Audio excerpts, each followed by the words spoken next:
I'll give it a shot.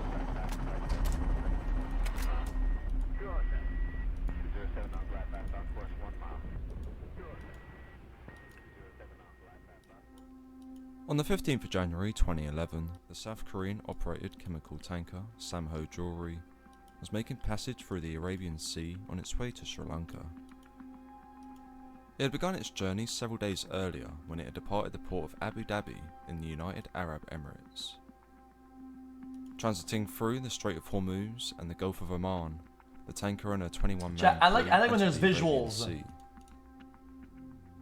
It was here at 0740 on the 15th of January, approximately 400 miles off the coast of Oman, that the alarm was sounded as several small craft carrying between 15 to 20 Somali pirates closed in on the tanker. Space/science videos on YouTube. Knowing that the vessel was about to be boarded and taken over, the ship's captain immediately issued a mayday call and changed the ship's course to ensure it remained in international waters. Pulling up alongside the Samho Jewelry, the pirates lifted their ladders up onto the side of the tanker and began boarding. Within minutes, the tanker was under their control. Operating in the Arabian Sea, conducting anti-piracy patrols, the South Korean destroyer They have no guns. ROKS Cho Young was ordered to move to the location of the seized tanker at 19:30 on the 16th of January. The Cho Young was one of 6 destroyers in its class built for the South Korean Navy. She was commissioned into service in September 2008 and deployed to the Arabian Sea in December 2010. Jesse. When she was called upon to respond to the hijacking of the Samho Jewelry, she had a Lynx helicopter on board, in addition to 30 commandos from the ROKN Special Warfare Flotilla. The destroyer reached the position of the chemical tanker at 2300 on the 18th of January, and spent most of the 19th stalking the vessel. It did so until 1500, when a small boat was seen sailing away from the tanker with 4 of the pirates on board. The pirates had spotted a Mongolian cargo ship on the horizon, and had sent a small group to go and seize it. Wait, double! On high alert, the South Koreans dispatched their onboard Lynx helicopter to intercept the small craft. Within minutes, the Lynx had caught up with the boat and began firing its onboard machine guns, killing a couple of the pirates and forcing the remainder to dive into the sea. Meanwhile, as this was unfolding, developments were taking place on board the Samho Jewelry, where the South Korean sailors had observed the white flag being waved by the pirates. Believing that they were surrendering, 2 speedboats with 10 commandos on board were dispatched from the Cho Young to retake the tanker. However, in making their approach, the commandos came under fire, resulting in 3 of them being lightly wounded and forced to turn back. What? Lightly Upon wounded? arriving back at the Cho Young, the 3 commandos were airlifted to a hospital in Oman to be treated for their wounds. With the Somali pirates showing no sign of surrendering, and with 3 of their own wounded, the South Korean military authorised a boarding operation to retake the chemical tanker, codenamed Operation Dawn of Gulf of Aden.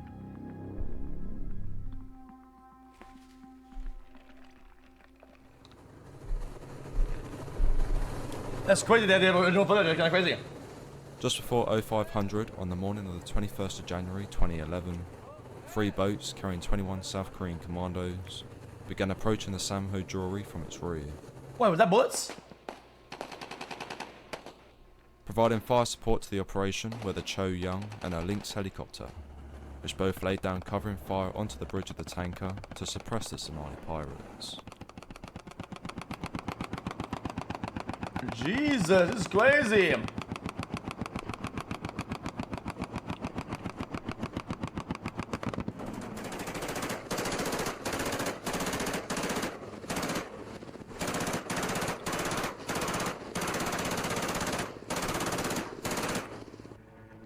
The moment the commandos began boarding the vessel, that it is was captured scary by as one of fuck. the operators, who had attached a camera to his helmet.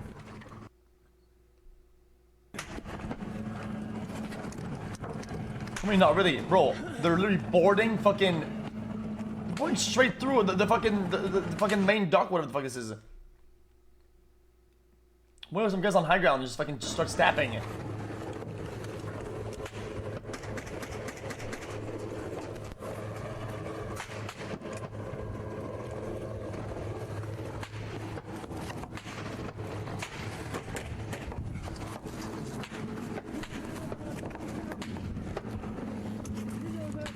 Wait, what are they using to get up there? This is the best ladder of all time. What is this shit then?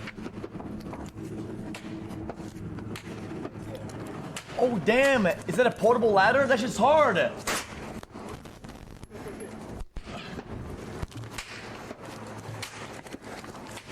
Not a rope.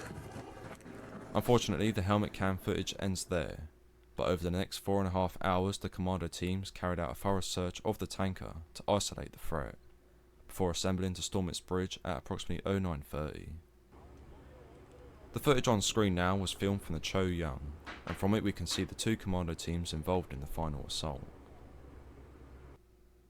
Scaling the stairs up to the bridge is Team 1, whilst at the ship's stern is Team 2.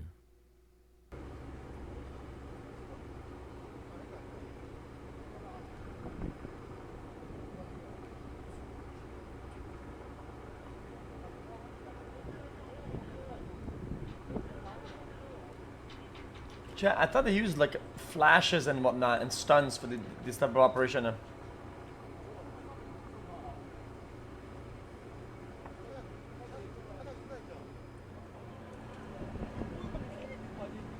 Oh, look at the bullet holes. Yo, they lit it up like crazy. Where the sound of gunfire is coming from isn't exactly clear, but I believe it to be from this operator who we can see peering around the corner, looking towards the entrance of the bridge. Well, these holes are fucking massive. As this gunfire rang out across the tanker, Team 2 began its move forward, who we can see in the lower right. Helmet cam footage from one of the operators captures this move forward.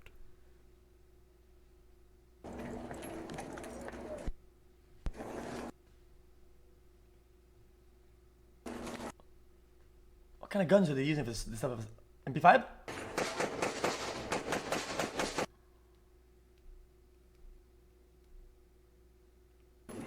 MP5s, yeah. Yeah, MP5s. Not in 4, these are all MP5s. At least 3 of them. 4 now. As Team 2 climbed the second flight of stairs, Team 1 began its assault on the bridge. In this scene we can see the two forward operators who led the assault. The one on the right used the butt of his rifle to break a window, whilst the one on the left moved forward and began firing into the bridge itself. MP5S chat. I mean, they're compact, reliable. The remainder of Team 1 then began moving forward to clear out the structure itself.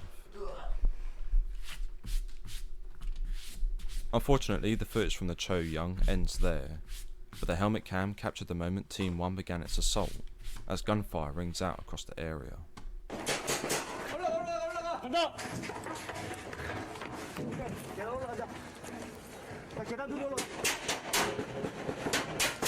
Oh, different gun this guy has. The helmet cam footage then ends with several unidentified men being rushed out onto the balcony deck. In the background you can hear gunfire as Team 1 continues its clearance of the bridge.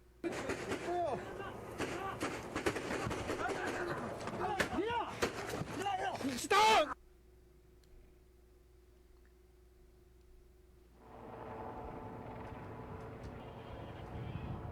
It's like war.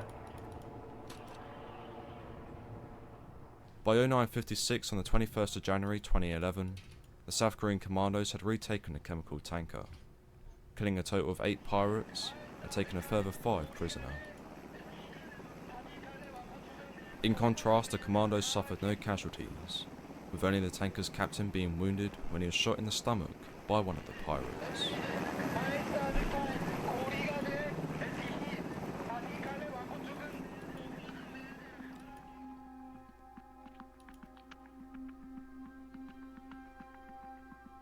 Jewelry headed to Oman where crewmen were given medical checks and ship was assessed for damage. Prior to the surgery, the tanker's captain was stabilized with letter presented. So shown bravery sea water.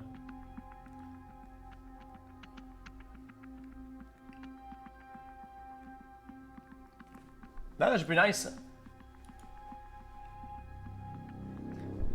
I think it's pretty rare that we get like military footage, like police footage, depending on the incidents, I mean, it'll go public depending on the multiple factors.